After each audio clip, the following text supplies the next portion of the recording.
All right, listen to me. You can't go back. You can't run. And you can't show any fear. Let's do this. My first question is for Tony. First, congratulations for the series. I think that it's very great. My question for you, Tony, is how this series should be approached by those who have read the Anne and Miep books and by those who have not. Well, I think that for those who have read the Anne and Miep books, you're going to find all sorts of new things about really all of those characters that you never knew before. Because the advantage of telling the story from Miep's perspective is that you get, our experience of all those characters is from the perspective of a 13-year-old girl who is angry and frustrated and pent up, and so her attitudes towards her mother and her father and Dr. Pfeffer and her sister and Peter, they're all through her perspective. So to see those same characters from Miep's perspective, to get a different backdrop on how these events are happening, I think is really refreshing and exciting. And the challenge that we had for the actors from the beginning is we said, you've got to be absolutely sure not to play the end. We know the end of the story. These people did not know the end of the story. And if you play that, we're lost. You have to connect to the hope. You have to connect to the fact that the Allies have landed and are just around the corner, and they're going to be liberated. And so that allows us also to bring in joy and humor and hope to the storytelling. So I hope that you encounter this woman who I think is truly remarkable and a hero of the 20th century, who expressed her heroism in very small, personal, intimate, kind actions. And those are things that I think we can all do in our lives, in the way that we interact with people. Yeah. Liev, how much did you consult about Otto Frank? And I have to say that your accent is amazing in this series. You changed it a lot. Thank you. I felt like the accent was very important. It was one of the first things that I spoke to Tony about when we started discussing the role. How were they going to... I was very nervous because they wanted a very contemporary feel, and that always scares me because then you start, you're going to have people talking like they're from LA or something in a piece about...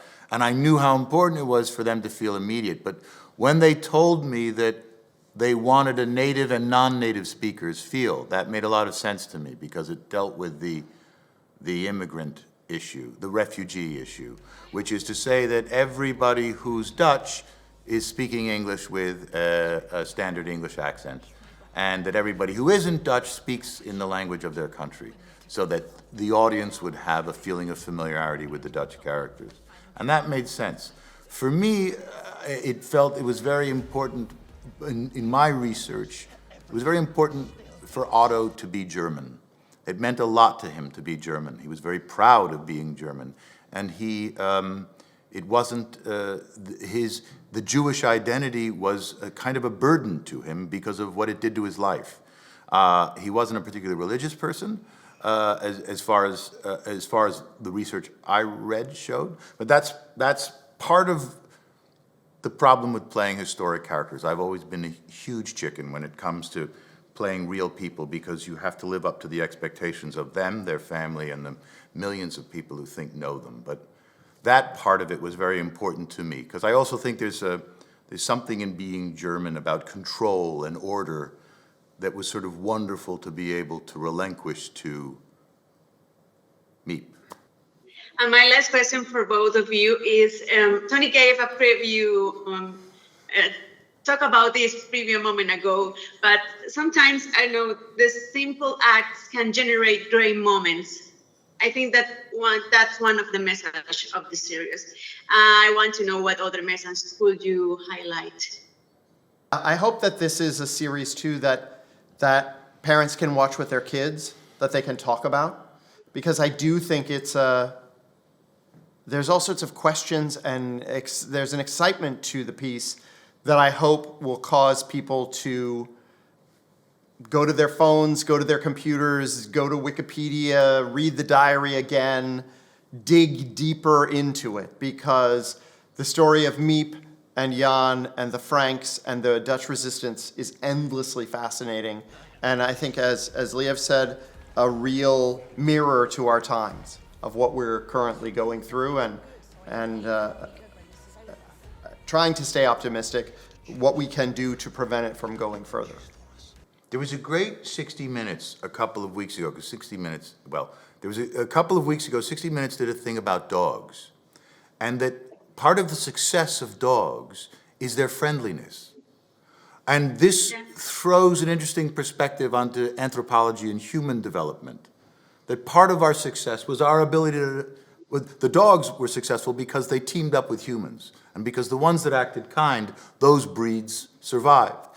And what that showed these anthropologists is that we are communal creatures, and that in being communal, we thrived.